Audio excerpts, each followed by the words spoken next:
Karnataka state open university इन मैसूर के कुलपति professor Singh ने कहा कि 10वीं से प्रवेश शुरू हो गए हैं और दोहरी डिग्री प्राप्त करने का अवसर है। शरणप्पा ने कहा कि गुरुवार को पत्रिका भवन में एक संवाददाता सम्मेलन को संबोधित करते हुए उन्होंने कहा कि यह मुक्त विश्वविद्यालय 3 चरणों में काम करेगा। इसका प्रधान कार्यालय मैसूर में है। क्षेत्रीय केंद्र प्रत्येक जिले में स्थित है। इसके अलावा 129 अध्ययन केंद्र भी है। उन्होंने कहा कि वर्तमान में इस विश्वविद्यालय में कुल 86,000 छात्र अध्ययन कर रहे हैं। इस विश्वविद्यालय को NAAC A+ ग्रेड प्राप्त है।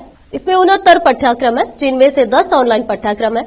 आप यहां PhD भी कर सकते हैं।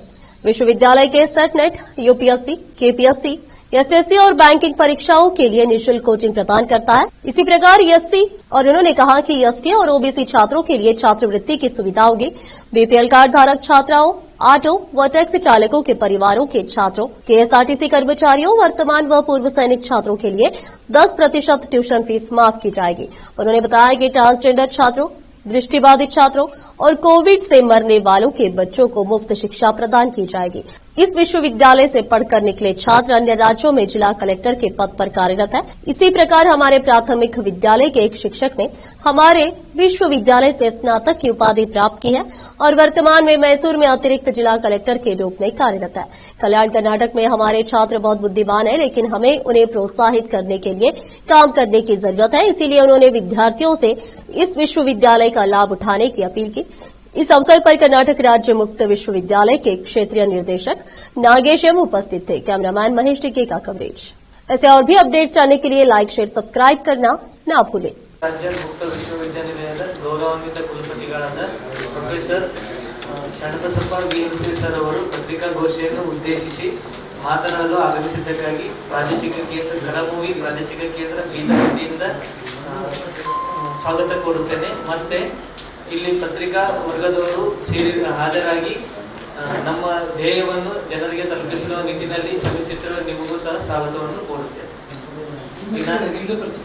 ಸರ್, ನಾನು ನಾಗೇಶ್ ಪ್ರಾದೇಶಿಕ ನಿರ್ದೇಶಕ ಕರಾಮೂವಿ ಪ್ರಾದೇಶಿಕ ಕೇಂದ್ರ ಬೀದರ್।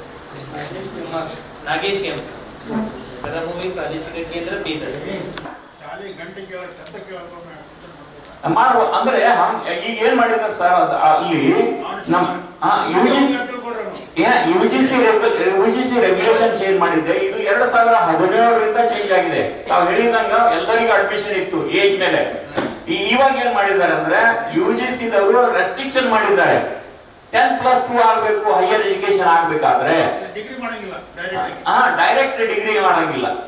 ಈಗ ಮೊದಲಿತ್ತು ಏಜ್ ಮೇಲೆ ಇತ್ತು। ಇವಾಗ 2017ರಿಂದ ನಮ್ಮ UGC regulatory authorities, UGC depth ಅವರು, ಯುಜಿಸಿದವರು ಏನ್ ಮಾಡಿದ್ದಾರೆ ಅಂದ್ರೆ ಒಂದು ಸರ್ಕ್ಯುಲರ್ ಕೊಟ್ಟಿದ್ದಾರೆ। ದೇಶದಲ್ಲಿ ಡಿಸ್ಟೆನ್ಸ್ ಎಜುಕೇಶನ್ ಇದ್ದ ಯೂನಿವರ್ಸಿಟಿಗಳಿಗೆ ಒಂದು ಸರ್ಕ್ಯುಲರ್ ಹಾಕಿದ್ದಾರೆ। ಎಲ್ಲಾ ಡಿಸ್ಟೆನ್ಸ್ ಎಜುಕೇಶನ್ ಅನ್ನ 10+2 ಆದವರಿಗೆ ಡಿಗ್ರಿ ಅಡ್ಮಿಷನ್ ಅನ್ನ ಕೊಡಬೇಕು, ಡಿಗ್ರಿ ಆದವರಿಗೆ PG ಕೊಡಬೇಕು। ಈ ತರ ಪ್ರೊಸೀಜರ್ ರೆಸ್ಟ್ರಿಕ್ಟ್ ಮಾಡಿದ್ದಾರೆ। ಯಾಕಂದ್ರೆ ಮೊದಲೆಲ್ಲ ಏನೇನೋ ಮಾಡಿ ನಮ್ಮ ದೇಶದಲ್ಲಿ ಅನೇಕ ಅಂದ್ರೆ ಡಿಗ್ರಿ ಸರ್ಟಿಫಿಕೇಟ್ ಗಳನ್ನ ಹಾಗೆ ಕೊಡ್ತಾ ಇದ್ರು। ಹೀಗಾಗಿ ರೆಸ್ಟ್ರಿಕ್ಷನ್ ಮಾಡಿದ್ದಾರೆ। ಈ ಸಲ ಅಂತೂ ನಮ್ಮಲ್ಲಿ ಅಡ್ಮಿಷನ್ ಎಷ್ಟು ಅಡ್ಮಿಷನ್ ಆಗಿದ್ದಾರೆ ಅಷ್ಟೇ ರಿಸಲ್ಟ್ ನಾವು ಕೊಡಬೇಕು। ಕಂಟಿನ್ಯೂಸ್ ಎಜುಕೇಶನ್ ಅಂತ ಸಪೋರ್ಟ್ ಮಾಡ್ತೇವೆ। ನಮ್ಮ ವಿಶ್ವವಿದ್ಯಾಲಯದಲ್ಲಿ ಏನು ಅಡ್ಮಿಷನ್ ಮಾಡ್ತಾರಲ್ಲ ಅವರಿಗೂ ಎಲ್ಲಾ ಸೌಲಭ್ಯಗಳನ್ನ ದೊರಕುತ್ತದೆ। ಮತ್ತೆ ಈ ಎಷ್ಟೋ ಹುಡುಗರಿಗೆ ನಮ್ಮಲ್ಲಿ ಒಬ್ರು ಕೆಂಪ ಹನುಮಯ್ಯ ಅಂತ ಕನ್ನಡ ಲಿಟರೇಚರ್ ತಗೊಂಡು IAS ಆಗಿ ಈಗ ವೆಸ್ಟ್ ಬೆಂಗಾಲ್ DC ಇದ್ದಾರೆ। Totally is a blind. ಮತ್ತು ಒಬ್ಬರು ಈಗ ಪ್ರೆಸೆಂಟ್ ಮೈಸೂರಿನಲ್ಲಿ ಅಡಿಷನಲ್ DC ಇದ್ದಾರೆ, ಶಿವರಾಜ್ ಅಂತ। ಅವ್ರು ಪ್ರೈಮರಿ ಸ್ಕೂಲ್ ಟೀಚರ್ ಇದ್ರು। BA ಮಾಡಿಕೊಂಡು ನಮ್ಮ ವಿಶ್ವವಿದ್ಯಾಲಯದಲ್ಲಿ MA ಕನ್ನಡ ಮಾಡಿಕೊಂಡು ಅವರು KPSC ಪಾಸ್ ಆಗಿ ಅವರಿಗೆ ಈಗ ಅಡಿಷನಲ್ DC ಆದ। ಅಂದ್ರೆ ಹೈಯರ್ ಎಜುಕೇಶನ್ ಯಾರು ವಂಚಿತರಿರ್ತಾರೆ, ಯಾವುದೋ ಕಾರಣಕ್ಕಾಗಿ ಅವರ ಫ್ಯಾಮಿಲಿ ಪ್ರಾಬ್ಲಮ್ ದಿಂದ ಡ್ರಾಪ್ ಔಟ್ ಆಗಿ ಅಥವಾ ಫೈನಾನ್ಸಿಯಲ್ ಪ್ರಾಬ್ಲಮ್ ಆಗಿ ಇಂಥ ವಿದ್ಯಾರ್ಥಿಗಳಿಗೆ ನಮ್ಮ ವಿಶ್ವವಿದ್ಯಾಲಯ ಅವರಿಗೆ ಎಜುಕೇಶನ್, ಹೈಯರ್ ಎಜುಕೇಶನ್ ಕೊಡ್ಲಿಕ್ಕೆ ಸದಾ ಸಿದ್ಧವಿದೆ। ಹೀಗಾಗಿ PhD ಮಾಡಬಹುದು। ಈಗ ಆಲ್ರೆಡಿ PhD ನಾನು ಹೋದ್ಮೇಲೆ ಎಷ್ಟು 169 ವಿದ್ಯಾರ್ಥಿಗಳಿಗೆ ಅಡ್ಮಿಷನ್ ಮಾಡಿಸಿದ್ ಲಾಸ್ಟ್ ಇಯರ್। ಎಲ್ಲ ಅಂದ್ರೆ ಯಾರು ಜಾಬ್ ಮಾಡ್ತಾರೆ, ಯಾರು ಏಜ್ ಲಿಮಿಟ್ ಇಲ್ಲ ನಮ್ಮಲ್ಲಿ। ಈಗ ಪ್ರತಿ ವಿಶ್ವವಿದ್ಯಾಲಯದಲ್ಲಿ 40ರಿಂದ 50 ಸೀಟ್ ಇರ್ತವೆ। ನಮ್ಗೆ ಹಿಸ್ಟ್ರಿನಲ್ಲಿ 1500 ವಿದ್ಯಾರ್ಥಿ ಇದ್ದಾರೆ, MCOM ನಲ್ಲಿ 1300 ವಿದ್ಯಾರ್ಥಿ ಇದ್ದಾರೆ। MBA ನಲ್ಲಿ ಟೋಟಲಿ ಎಲ್ಲ ಸೇರಿದ್ರೆ 4,000 ವಿದ್ಯಾರ್ಥಿಗಳಿದ್ದಾರೆ. ಹೀಗಾಗಿ ನಮಗೆ ನಮ್ಮ ಇನ್ಕ್ರೀಸ್ ಮಾಡಬೇಕಾದ್ರೆ ನಮ್ಮ ಓಪನ್ ಯೂನಿವರ್ಸಿಟಿಗಳು 11% ಕೊಡ್ತಾ ಇದ್ದಾರೆ. GR ನಲ್ಲಿ 11%. ಹೀಗಾಗಿ ನಮ್ಮ ಈ ಭಾಗಕ್ಕೆ ನಾನು ನಮ್ಮ ಬೀದರ್ ಜಿಲ್ಲೆಯ ಭಾಲ್ಕಿ ತಾಲೂಕಿನ ಆಗೋದ್ರಿಂದ ನಮ್ಮ ವಿಶ್ವವಿದ್ಯಾಲಯದಲ್ಲಿ ಏನೇನು ಸೌಲಭ್ಯಗಳಿವೆ, ಎಷ್ಟೋ ಹುಡುಗರು ಡ್ರಾಪ್ ಔಟ್ ಆಗಿರ್ತಾರೆ. ನಮ್ಮಲ್ಲಿನೂ ಕ್ವಾಲಿಟಿ ಎಜುಕೇಶನ್ ಇದೆ. ಕ್ವಾಲಿಟಿ ಎಜುಕೇಶನ್ ಇಲ್ಲ ಅಂತೇನಿಲ್ಲ. ಎಲ್ಲಾ ಕಡೆ ಕೆಲವು ಈವನ್ ರೆಗ್ಯುಲರ್ ವಿಶ್ವವಿದ್ಯಾಲಯದಲ್ಲಿ ಏನಿದೆ ಅಲ್ಲ, ಅದೇ ಕೆಲವೊಬ್ರು ಸರ್ಟಿಫಿಕೇಟ್ ಸಲುವಾಗಿ ಬರ್ತಾರೆ, ಕೆಲವೊಬ್ರು ಕ್ವಾಲಿಟಿ ಸಲುವಾಗಿ ಬರ್ತಾರೆ. ಕ್ವಾಲಿಟಿ ಇರೋದ್ರಿಂದ ಅವರು KS ಆದ್ರು, IS ಆದ್ರು.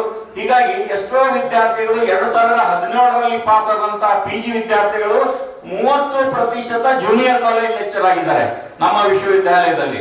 ಅಂದ್ರೆ ಅವರು ಕೆಲವರು ಈಗ ಪ್ರೈಮರಿ ಸ್ಕೂಲ್ ಟೀಚರ್ಸ್ ಬಹಳ ಡೆಡಿಕೇಟೆಡ್ ಇರ್ತಾರೆ. ಏನೋ ಮಾಡಿ ಕ್ವಾಲಿಟಿ ಎಜುಕೇಶನ್ ಪಡ್ಕೊಂಡು ಅವ್ರ ಮುಂದೆ, ಈಗ ಎಕ್ಸಾಂಪಲ್ ಹೇಳಿದ್ದಲ್ಲ ಶಿವರಾಜ್ ಅಂತ, ಅವರು ಪ್ರೈಮರಿ ಸ್ಕೂಲ್ ಟೀಚರ್ ಇದ್ರು 2004ರಲ್ಲಿ.